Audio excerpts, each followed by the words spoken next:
we've got ourselves another first look at the Fire Giant armor set that will be available to you in the Dawn of Ragnarok DLC on March the 10th. So if you fancy storming around as a half-dressed bandit on fire, say no more, this is the armor set for you. But jokes aside, I actually think it looks pretty cool for a fantasy armor set, and there's interesting stats on it which we'll fully break down in just a second, because if it wasn't for Peder and Ibsarp, who have found this in the game files, we wouldn't be having a perusal here. So our thanks go out to them, because they've also found a new Atgeir weapon and a big boy Dane Axe for us to mull over. So great stuff from them. But let's first have a look at this armor set, and it's described as being very limited in clothing or bare-chested as a way to encourage your foes to strike a blow, which makes sense because what we've seen so far from the Muspels, who are the fire giants invading Svartalfheim, they're not here to wine and dine you and take you out for a seafood dinner. Incidentally, if you do equip this set, you're going to be increasing your melee damage by a plus 25 when it's on fire, with an additional increase to melee resistance, that also being a plus 25. So in short, this is a close quarters melee focused fire build which may give you decent returns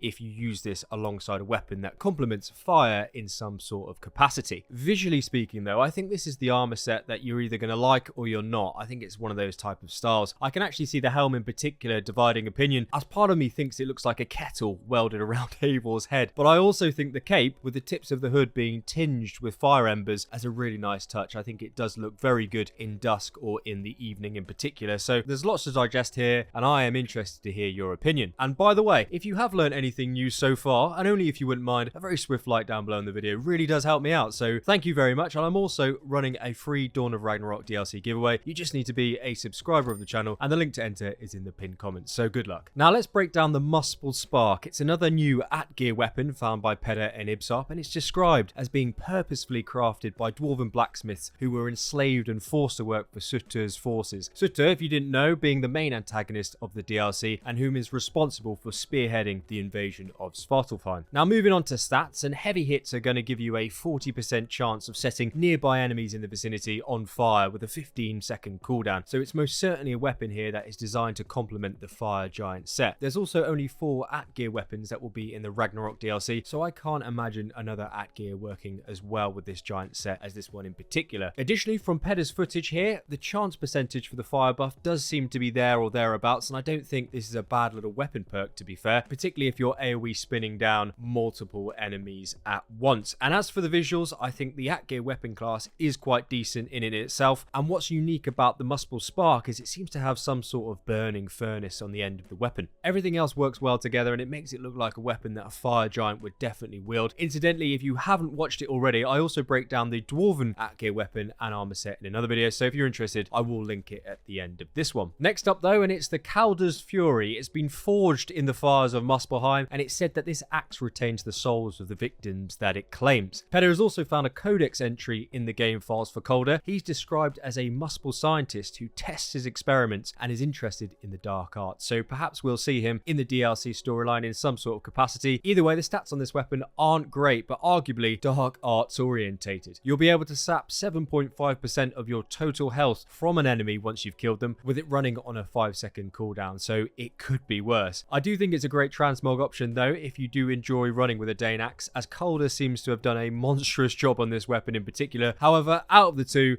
I think the Muspel Spark Atgeir is definitely the way to go if you're planning on running with this Fire Giant armor set. And speaking of armor sets, Peder and Ibsarp have found something else for us, and that's a first look at the new Jotun armor set. I actually think this looks better than the Fire Giant set personally, so if you want to know what that's all about, make sure you click the notification bell so you can find your way back here easily. And I want to say again, a big thanks to Peder and Ibsarp for bringing us this first look at these new armor sets. What absolute top blokes, and I'll catch you in the Jotun armor set video soon if it's not already on your screen right now. Cheers for stopping by, and as usual, coffee's on me.